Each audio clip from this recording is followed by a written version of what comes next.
L'ancienne ministre, Dr Zalikatou Diallo, était ce mercredi au lycée Donka pour une séance d'échange avec les élèves. Au centre de la discussion, son ouvrage intitulé « Ce jour où nous fûmes excisés » et surtout la lutte contre les mutilations génitales féminines. Un moment de dialogue, mais surtout de sensibilisation.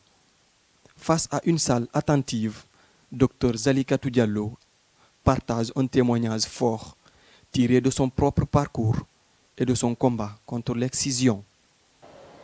Ça a été pour moi un immense plaisir dans la mesure où ces enfants ont lu mon ouvrage. Ils étaient nombreux à avoir lu l'ouvrage pendant plusieurs semaines et ils m'attendaient aujourd'hui pour pouvoir poser des questions, éclairer leur lanterne sur les zones d'ombre.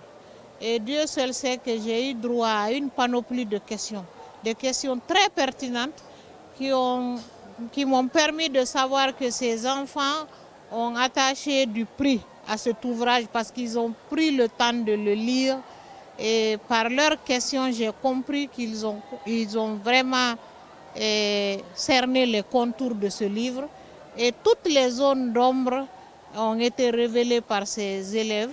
J'ai pris tout mon temps à leur expliquer pour essayer de répondre à leurs attentes à travers des questions bien détaillées, mieux détaillées que dans l'ouvrage. Le livre, publié cette année aux éditions Mamou, retrace des récits douloureux, mais nécessaires. L'objectif, briser le silence, éduquer et faire évoluer les mentalités. Je leur ai prodigué des conseils sur la santé de la reproduction, surtout sur la sexualité. Et je leur ai dit que chaque chose a son temps. Donc il serait plus important de procéder à l'abstinence jusqu'ils arrivent à l'âge adulte, jusqu'au moment où ils rentreront dans la vie active pour commencer la procréation, c'est-à-dire à fonder des foyers et avoir à eux aussi des enfants lorsqu'ils pourront les prendre en charge. Mais il faut chercher à être la solution pour sa famille et non un problème pour sa famille. Parce que lorsqu'on anticipe, on crée des problèmes à sa famille.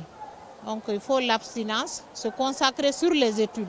Aux filles également, je leur ai prodigué des conseils, l'abstinence, de continuer leur cursus scolaire et universitaire, finir, avoir leur diplôme pour entrer dans la vie active et prétendre à l'autonomisation tant souhaitée. La discussion s'est aussi élargie à l'éducation sexuelle et à la santé reproductive. Un échange franc avec une jeunesse réceptive. C'est un sujet très sensible qu'elle a abordé aujourd'hui parce que chaque année, de nombreuses filles sont mutilées au nom d'une croyance culturelle qui ne respecte ni l'intégrité physique ni la dignité. Et comme elle a si bien fait, parler des mutilations génitales féminines, c'est oser briser le silence autour de cette pratique douloureuse et aussi injuste. Et elle a bien fait de venir au lycée Donka parce que l'éducation est notre meilleure arme pour déconstruire le mythe autour de cette mutilation.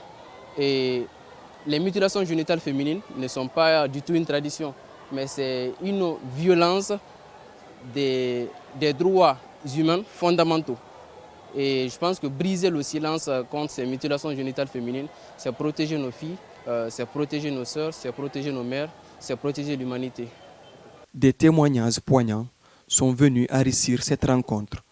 Celui de Rougiata Sow, sœur d'une victime de l'excision, a fait frémir l'auditoire. La voix tremblante, elle a raconté l'histoire de sa sœur contaminée par l'hépatite à la suite d'une excision collective. Oui, ma sœur était une petite fille très joyeuse. Elle a été excusée avec mes cousines par ma grand-mère. Maintenant, lorsqu'on excusait ma sœur, on a utilisé le même lame que ma cousine. Maintenant, à travers ça, elle a été contaminée par une grave maladie qu'on appelle l'hépatite. Maintenant, elle a 22 ans cette année. Ça fait 17 ans qu'elle est malade, elle est couchée à la maison, elle fait le bac. Même l'année passée, elle a raté le bac à cause de cette maladie. Elle ne mange pas le riz, elle ne mange pas tout ce qui est lourd au fait. Elle ne mange pas le maïs sauf café et autres, des choses légères qu'elle mange.